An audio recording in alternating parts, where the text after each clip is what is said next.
Olá, seja muito bem-vindo a mais um vídeo do canal. Hoje iremos falar sobre revoluções na Inglaterra. Bom, amigos e amigas, podemos começar falando um pouco sobre a política e sociedade na Inglaterra do século XVI. Como funcionava? A monarquia inglesa era absolutista. E o que é o absolutismo? É um sistema político que existiu na Europa entre os séculos XVI e XIX, que ficou caracterizado, como muitos sabem, pela concentração de poder na mão dos monarcas. Em outras palavras, a gente pode dizer que esses poderes nos seus reinos eram absolutos, ou seja, ninguém mais podia deter esse poder, a não ser os reis e os monarcas em geral. E a queda desse sistema só aconteceu graças à difusão dos ideais iluministas, que defendiam a limitação do poder real. Mas isso a gente só vai ver mais à frente, certo? Um dos exemplos dessas pessoas era a Rainha Elizabeth I, que adotou uma política mercantilista.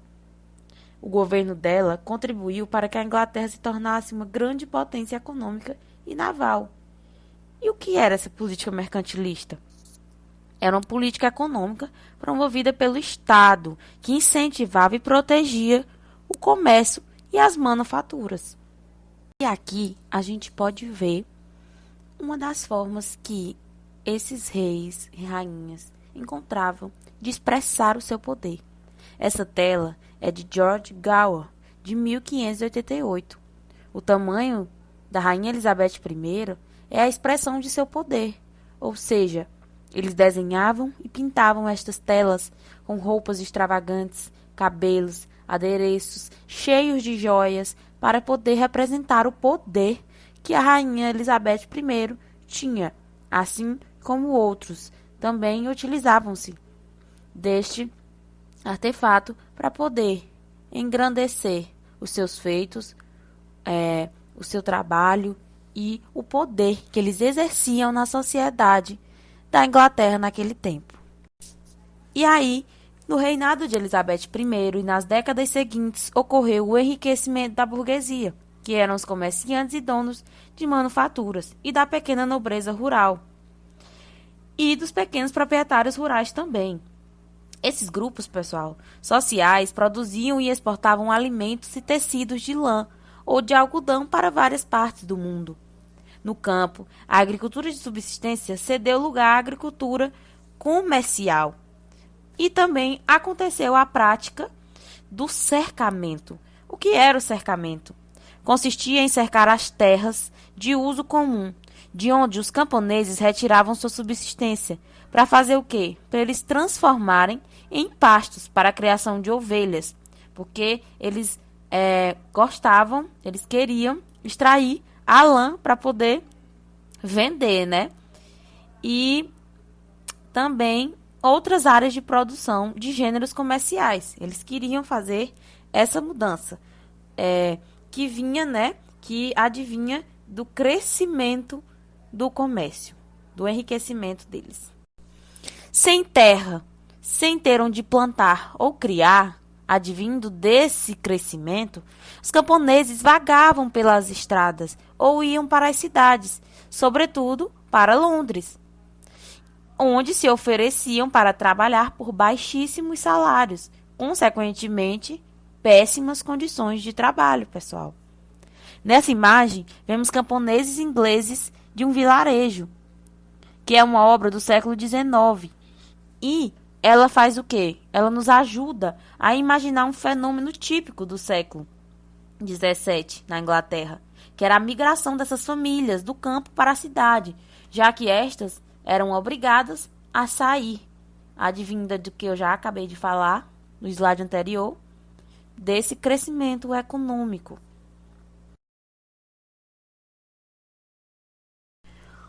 Podemos falar agora sobre a monarquia versus o parlamento no século XVII. Com a morte de Elizabeth I, seu primo Jaime, rei da Escócia, assumiu o trono da Inglaterra como Jaime I, dando início à dinastia Stuart. Sabemos que a dinastia nada mais é do que a sucessão de tronos de uma mesma família. e durante esta dinastia ocorreram intensos conflitos envolvendo diferentes grupos sociais e religiões.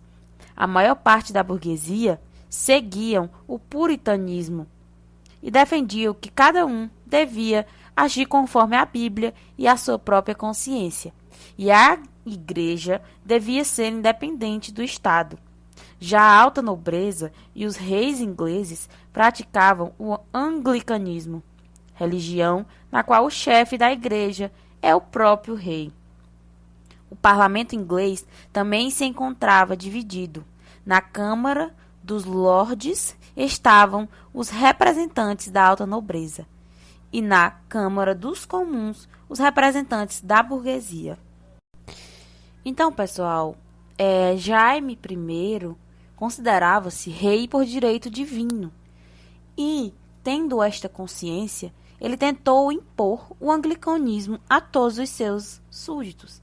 E, além disso, criou novos impostos e aumentou os existentes. Mas, como o parlamento, que tinha um grande número de puritanos, se opôs a essas medidas, o rei mandou fechá-lo, revelando assim seu absolutismo. Carlos I, sucessor e filho de Jaime I, deu continuidade à política absolutista de seu pai, fazendo o quê? Concedendo monopólios a alguns grupos burgueses, vendendo cargos públicos e criando novos impostos. Um desses impostos, antes pago apenas pelas cidades portuárias, passou a ser nacional. Como a oposição ao seu governo no parlamento aumentou, Carlos I invadiu a Câmara dos Comuns com a sua guarda pessoal para prender os líderes oposicionistas. Avisados de antemão, estes se retiraram e se uniram às tropas armadas, organizadas para lutar contra o absolutismo. Iniciou-se então uma guerra civil, que ocorreu de 1642 a 1649, durante a qual os ingleses estiveram divididos em dois grandes grupos rivais, que agora vamos analisá-los a seguir. Bom, então agora a gente pode analisar esse esquema, que vai falar como esses dois grandes grupos eram divididos, recorrente do que eu já havia falado anteriormente. No primeiro grupo social, nós tínhamos o grupo da monarquia, onde as pessoas que participavam eram a alta nobreza e a burguesia monopolista, que queria obter todo o lucro para si. A religião deles era o anglicanismo ou o catolicismo. E eles eram contra o parlamentarismo, onde quem participava era a burguesia comercial e manufatureira. A religião que seguiam era o puritanismo e também tinha os presbiterianos. Os yeomanis. O gentry era a pequena nobreza, geralmente agrária, empreendedora e protestante. Não possuíam os privilégios jurídicos da alta nobreza, tá? Mas dominavam a chamada Câmara dos Comuns no parlamento. Pregavam que era necessário ter uma vida gentil, isenta de trabalho manual e ser aprovado pelo colégio heráldico para se tornar um gentleman. Os famosos gentlemen, que a gente ainda hoje utiliza para denominar pessoas que eram gentis, cavalheiras, né? Geralmente os homens. Já os yeomen era um grupo de pequenos proprietários rurais ingleses, pessoal, que não tinham título dos nobres e nem o prestígio econômico da gentry, ocupando uma espécie de classe média nas posses de terra do país. Entraremos agora na parte em que iremos falar da figura de Oliver Cromwell. Na era Cromwell, o deputado, líder e puritano Oliver remodelou o exército e, à frente dele, venceu várias batalhas. Os soldados passaram a ser promovidos como base na competência e não mais por terem nascido em uma família de prestígio. Ou seja, o critério de nascimento foi substituído pelo de merecimento. Esse novo exército venceu o exército do rei na Batalha de Naseby, que pôs fim à luta. O rei Carlos I foi condenado à morte e executado. A República foi proclamada e Crown assumiu o governo do país. Agora, pessoal, vamos refletir um pouco sobre a figura de Crown. Ele era um republicano moderado e foi um dos governantes mais autoritários da história inglesa. Externamente, ele sufocou o levante dos católicos da Irlanda e dos separatistas da Escócia, enquanto internamente combateu os movimentos populares puritanos que exigiam reformas radicais. As terras dos partidários do rei e da igreja anglicana foram confiscadas e vendidas para a burguesia manufatureira. Para o gentry, no qual eu já havia falado, e para os yeomen, os vencedores da Revolução Puritana. Podemos também chamar a atenção para a revolta que Crown realizou no exército e utilizar como reflexão a promoção baseada na competência em oposição ao que se fundamentava no nascimento. Visando ainda em fortalecer o comércio exterior inglês, Crown promulgou em 1651 leis conhecidas como Atos de Navegação. Essas leis falavam o quê, pessoal? Elas diziam que todas as mercadorias que entrassem ou saíssem pelos portos da Grã-Bretanha, que era Inglaterra, País de Gales e Escócia, só podiam ser transportadas em navios ingleses ou pertencentes aos países produtores.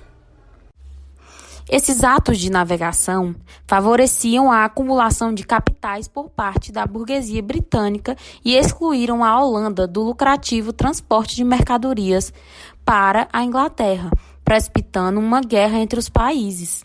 A Inglaterra venceu a Holanda, assumindo a liderança marítimo-comercial no mundo daquela época. A burguesia inglesa, ligada ao comércio exterior, prosperou. Essa guerra ocorreu de 1651 a 1654. Dessa forma, pessoal, Crown aproveitou-se da guerra contra a Holanda para ampliar seu poder, tornando seu cargo hereditário, que é quando se passa de pai para filho, e vitalício, para toda a vida. Qual foi a consequência disso? Com sua morte, em 1658, foi sucedido por seu filho Ricardo. Em 1688, ocorreu a Revolução Gloriosa. Carlos II se declarava rei por direito divino, embora soubesse que, de fato, era rei por vontade do parlamento.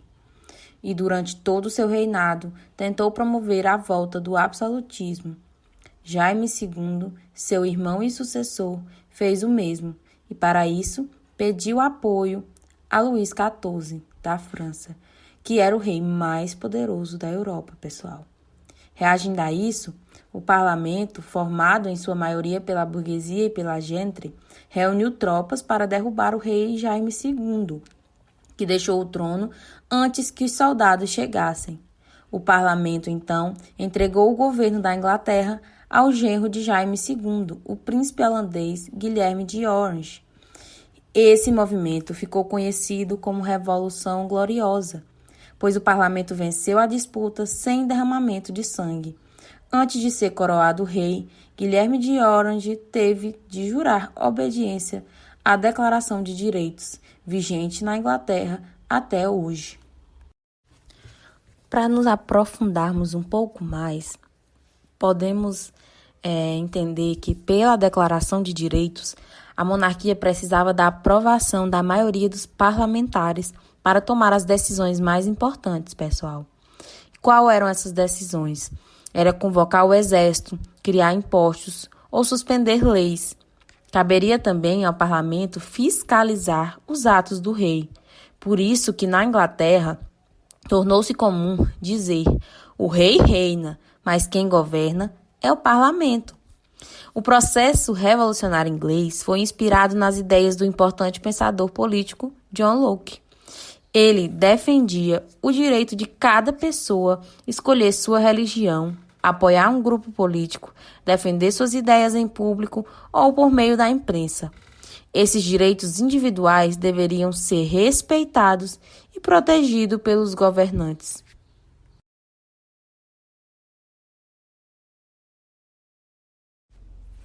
Então, pessoal, vamos ficando por aqui. Espero que tenha ajudado um pouco no seu conhecimento sobre as revoluções da Inglaterra. Um forte abraço e até o próximo vídeo.